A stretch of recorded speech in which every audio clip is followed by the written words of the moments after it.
It is the road to WrestleMania, and some people thought that the WWE stumbled out of the starting blocks, but I don't know how you could think anything other than this is going to be awesome when you see how Monday Night Raw closed. So did the WWE save the road to WrestleMania before it even began? Let's talk about that, and let's talk about Monday Night Raw.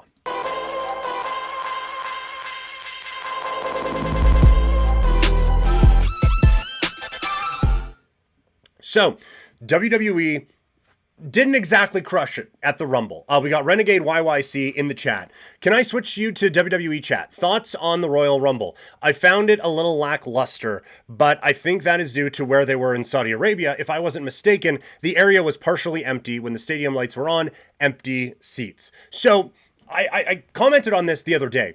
It does, like, if you take a look at some of the actual pictures from inside the stadium, and you zoom in on the seats, there's people there. It's just the way they put the lights and the way they made it all look, it made it seem empty.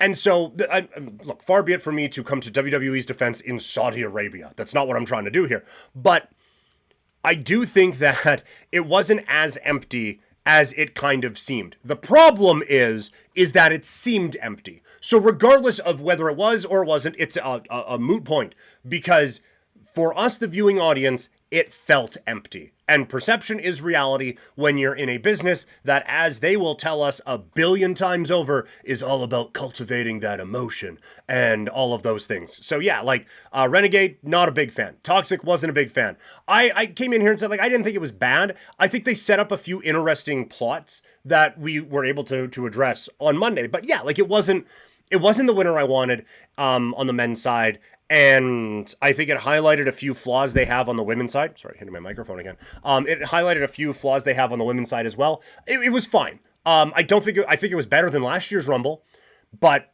like, are we talking about this as like the 1992 Royal Rumble? No, we're not. No, we're not doing that. We're not going to sit down with our buddies on a Saturday night when everyone is at home watching Netflix wrestling and YouTube and putting on, oh, man, you guys got to check out the 2026 Royal Rumble. Let's have a time. It wasn't that. It was what it was. But I do think this show on Monday highlighted why they made the decision they did in the main event, as Roman Reigns solidified why you put him in the main event of WrestleMania spot again. And it kind of reminded me of when Cena would start to come back. Like, he was the full-time guy for a little bit, and then he started to come back. And he would get into the promos and it'd be like, oh, this is different.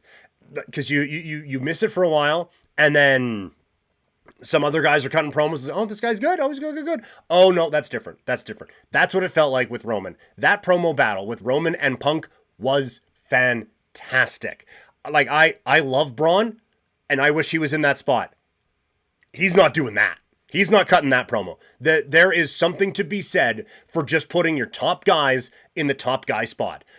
Do I think they need to do more now with Braun? Yes. Do I think they're doing a good job with it? I do. I think they've done a good job with Gunther. So they have built up this kind of next wave of star. And I understand saying next wave of star with the 40-year-old Gunther is a little but this is a sport where you can, like, the 48-year-old dude just retired.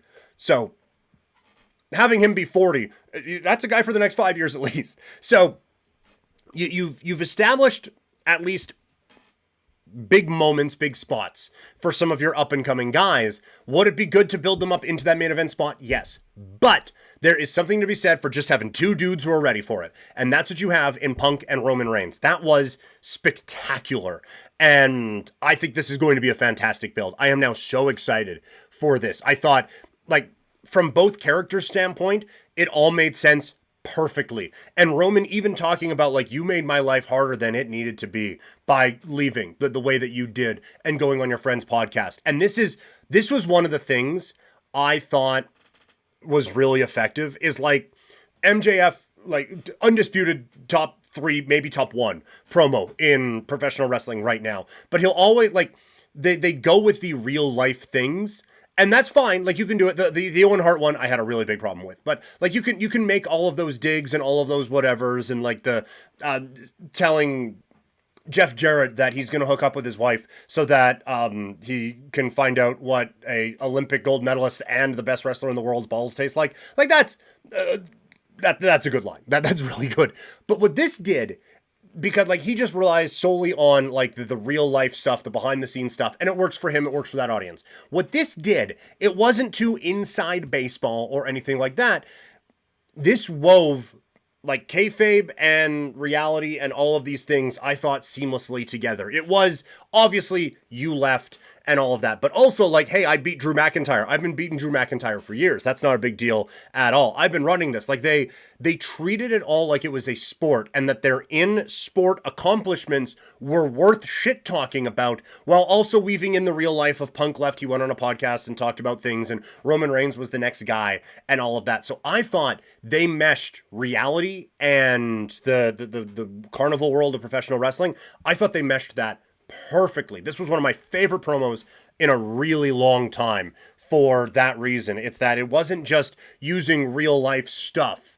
It was integrating some of that while also talking about the wrestling stuff as if it was real too. So I thought it was spectacular what they did with that. And any like, I had about Roman went away entirely. I am now on board with Roman Reigns being the winner of the Royal Rumble here. And I'm now interested to see what they do with Drew McIntyre's title over on the SmackDown side. What else here from the chat? We got Renegade saying the men's Rumble, they did good with eliminating Rhodes where they did. However, I think there was a couple of botches. Hobbs failed to grab the ropes. Yeah, like it was, neither of them were the cleanest. That's for sure. I didn't notice like too many botches there. Like Hobbs, I think he went out roughly around when he was gonna anyway. So I didn't mind the Royce Keys, I believe it is. I need to remember that one, but I didn't mind it. I didn't think it was as sloppy. Like I was more caught up in the story of it. I think they did a good job with that. Probably a couple of spots missed, sure, but I thought that was fine. Renegade, what the heck is with the dual Grande Americanos? Sheesh. We were waiting for Jericho or other mega returns. Oba seemed like he was utilized right. Yeah, they crushed it with Oba. They were great. The Jericho one, yeah, I kept waiting for it. And then like when it's coming up to 30 and then Gunther's music hit, it's like, oh, right, he was announced as being in here. So that was one where we just kind of built it up in our head. And then nothing from him on Raw on Monday, too, really surprised me as well. So we keep kind of, and I try to not get too caught up in those types of things, like the surprises that we on the internet build up for ourselves. Because, like, the WWE hasn't said, like, oh, man, watch for Chris Jericho soon. It's just this thing that we have built up. But they've also played into it with, like, Adam Pearce saying who's going to break the walls down tonight on Raw and stuff like that. Like, they are playing along with that as well. So I think we just kind of, yeah, we can build those things up. But yes, I was waiting for that as well. And then Renegade here, the Women's Royal Rumble, Nia just keeps showing how much of a lack of athlete she is. Apparently she's lost like 100 pounds, so good for her on that. But yeah, like she's not my favorite. I will say that. She's not necessarily the one that I'm like, okay, yeah, that this is who we build it around. Like she's not that. And then when you see that compared to Lash Legend, and kind of the next monsters that are going, there's a place for Nia, but I feel like she's getting pushed further and further back on the card.